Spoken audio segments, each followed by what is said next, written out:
নমস্কার। পাঁচমিশালির আজকের পর্বে সকলকে স্বাগত। আজকের বিষয় আসন্ন বিধানসভা নির্বাচনে কংগ্রেসের ভবিষ্যৎ কি, এই নিয়ে আজ আমরা কথা বলবো কংগ্রেসের মুখপাত্র ইশফাক আহমেদের সঙ্গে। ইশফাক সাহেব, আপনাকে পাঁচমিশালিতে স্বাগত। আশফাক আহমেদ, আহ, ধন্যবাদ আপনাকে। আচ্ছা, কংগ্রেসের ভোট শতাংশের দিকে যদি তাকাই তাহলে 2021-এ নামমাত্র ভোট শতাংশ ছিল। সেই ভোট শতাংশের উপর ভিত্তি করে এবার একলা চলার সিদ্ধান্ত কতটা বাস্তবসম্মত? দেখুন, দীর্ঘদিন ধরে ভারতীয় জাতীয় কংগ্রেস পশ্চিমবঙ্গের রাজনীতিতে এককভাবে লড়াই করেন। দীর্ঘ 20 বছর হয়ে গেল। হয়তো জোট বা কোনোভাবে আহ, কাউকে সঙ্গী করে লড়াইটা লড়েছে। হয় কখনো তৃণমূল কংগ্রেসের সাথে মিলে হোক, কখনো বাম দলগুলোর সাথে মিলে হোক, বামপন্থীদের সাথে মিলে হোক।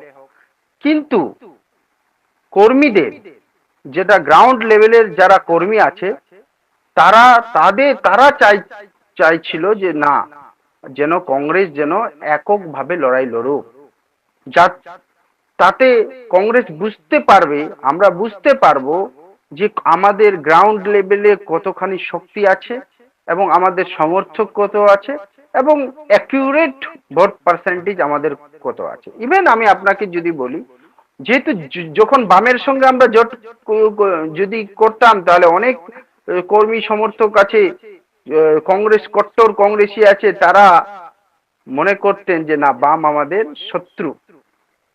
বাম, left front is not our natural ally.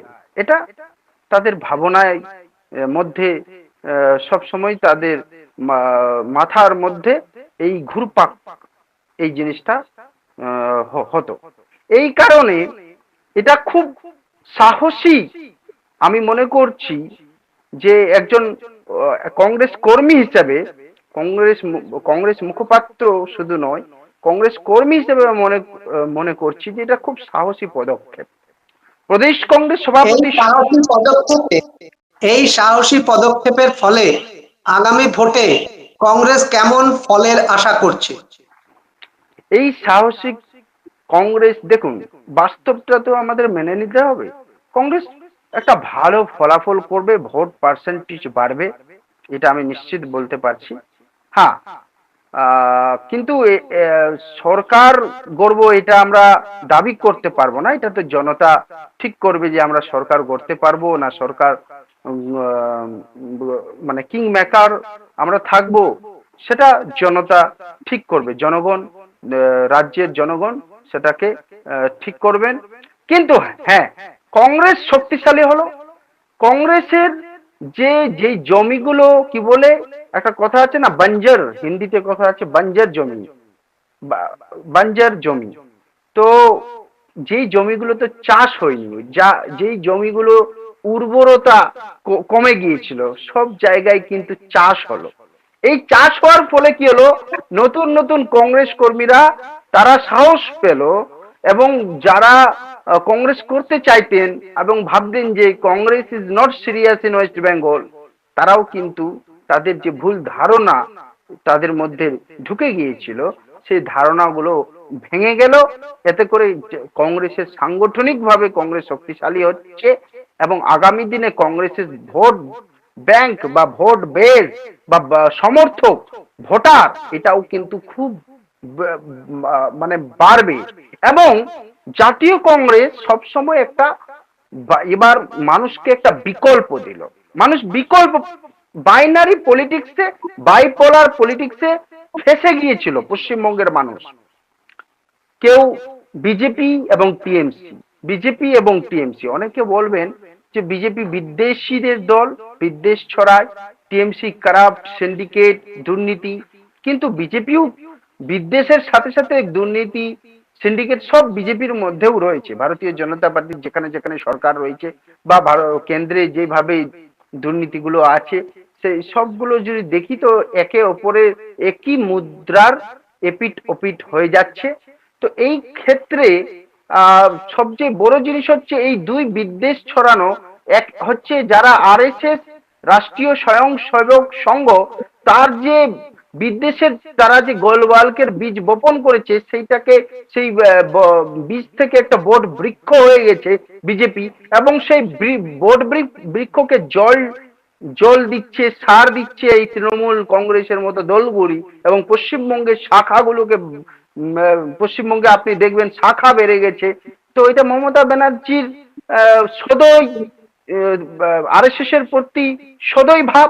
তো আমাদেরকে এই দুই বিদ্বেষ, যারা বিদ্বেষ তৈরি করে তাদের সাথেও লড়তে হবে, যারা এই বিদ্বেষের সাপোর্টার তাদের সাথেও লড়তে হবে, এবং মানুষের যে বেশি দরকার জিনিসগুলো, যেরকম আহ লাহিড়ী বাবু, আপনি একজন খুব সিনিয়র জার্নালিস্ট, আপনি কিছুদিন আগেই আমরা খবরের কাগজেই খবর পেলাম যে এসেনশিয়াল কমোডিটিজ এর মধ্যে যে জীবনদায়ী 900 খানা ওষুধ, সেগুলো কিন্তু দাম বাড়িয়ে দিয়েছে আমাদের নরেন্দ্র মোদীর সরকার।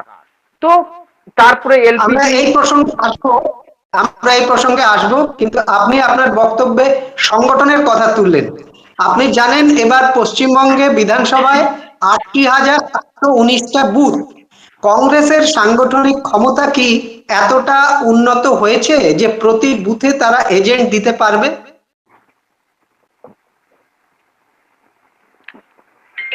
দেখুন, প্রতি বুথে আমরা এজেন্ট অবশ্যই দেব, সেই সাংগঠনিক ক্ষমতা আছে। কিছু বুথ হয়তো আমাদের হয়তো থেকে যেতে পারে, কিন্তু 90% বুথে কিন্তু আমাদের এজেন্ট থাকবে। এইটুকু তো সাংগঠনিক ক্ষমতা আমাদের হয়ে গিয়েছে। আর আমার মনে মনে হচ্ছে যদি আমাদের কর্মীরা চায় এবং সাপোর্টাররা চায়, যেভাবে আমাদের সাংগঠনিক, মানে এত অল্প সময়ে, যে শুভঙ্কর সরকার উনি বেশি দিন টাইম পাননি এই সংগঠনটাকে গোছানোর, কিন্তু এই অল্প দিনে যা গুছিয়েছেন, তাতে করে মানুষ যেভাবে নিজে থেকে এগিয়ে আসছেন, কর্মীরা নিজে থেকে কাজ করতে চাইছেন। কংগ্রেস কর্মীরা কিন্তু কোনো লাভের আশায় কোনো কিছু চাওয়া পাওয়ার জন্য কংগ্রেস করে না, তারা আদর্শে কংগ্রেস করে। তো তারা এই আদর্শের কারণে দেখবেন যে এটা 90% থেকে 100% হয়েও যেতে পারে। কিন্তু আমি এটা নিশ্চিত যে 90% জায়গায় আমরা কিন্তু বুথ এজেন্ট দিতে পারবো। আপনি আরএসএস এবং বিজেপির কথা বলছিলেন। আরএসএস এর আদর্শকে মমতা বন্দ্যোপাধ্যায় মদত দিচ্ছে এবং তার মদতেই রাজ্যে আরএসএস এর শাখা বৃদ্ধি হচ্ছে, এরকম অভিযোগও তুললেন। কিন্তু আজকে রাজ্যের বিধানসভার যা পরিস্থিতি, বিধানসভা ভোটের যা পরিস্থিতি, সেই পরিস্থিতির সাপেক্ষে কংগ্রেসকে যদি প্রধান একটি বিরোধী দল বাঁচতে হয়, প্রধান শত্রু বাঁচতে হয়, তাহলে আপনারা কাকে বাঁচবেন, বিজেপি না তৃণমূল কংগ্রেস? প্রধান শত্রু নিশ্চিত বিজেপি, এতে কোনো সন্দেহ নেই। আমাদের যদি আসল লড়াই হয়, তৃণমূল একটা আঞ্চলিক দল, তাদের সঙ্গে অবশ্যই তাদের দুর্নীতির বিরুদ্ধে লড়াই আমাদের পশ্চিমবঙ্গে রয়েছে, কিন্তু সার্বিকভাবে আইডিওলজিক্যালি সম্পূর্ণভাবে যার, মানে দুই মেরু বলতে পারেন, যে আর এই বিচারধারার লড়াই যদি হয়ে থাকে, সেটা হচ্ছে ভারতীয় জনতা পার্টি এবং আরএসএস এর বিচারধারার সাথে জাতীয় কংগ্রেসের লড়াই। এবং এই লড়াই ঘৃণা হারবে এবং ভালোবাসা জিতবে। রাহুল গান্ধী যেইভাবে বলেন যে মোহাব্বত কি দোকান খোলনে আয়া হুঁ, তো মোহাব্বত কা দোকান জিতবে, এই আমি বলে মনে করি। এবং এটাও আমি, একটা উর্দু কবি ছিলেন, উনি বলেছিলেন যে কাটে বিছানে বালো কি রাহ মে, अगर तुम काटे ही बिछाते जाओगे तो एक दिन सारा कायनात काटे में भर जाएंगे। তো আমরা চাইছি যে প্রত্যাবর্তন হোক এবং তারা ফিরে আসুক, বিদ্বেষের দিক থেকে ভালোবাসার দিকে ফিরে আসুক। আমাদের তাদের প্রতি ঘৃণা নেই, তাদের মধ্যে যে ঘৃণা আছে সেটা আমরা দূরীভূত করতে চাই। আমরা আরএসএস কে দূরীভূত করতে চাইছি, এর মানে আরএসএস এর লোকজনদেরকে দূরীভূত করতে চাইছি না, বরং আরএসএস এর লোকজনদের মধ্যে যে ঘৃণার জন্ম হয়েছে, যে বীজ যেটা মধ্যে আছে, যে ঘৃণাটা, সেই ঘৃণার সঙ্গে আমাদের লড়াই, এবং সেটাকে আমরা দূরীভূত করতে চাইছি। আপনি আপনার প্রদেশ কংগ্রেসের সভাপতির কথা উল্লেখ করলেন, বললেন যে খুব অল্প সময়ের মধ্যে তিনি দলটাকে গুছিয়ে নিয়েছেন, কিন্তু একই সঙ্গে তিনি সম্প্রতি মন্তব্য করেছেন যে ভোট পরবর্তী পরিস্থিতিতে তারা প্রয়োজনে তৃণমূল কংগ্রেসকে সমর্থন করবে।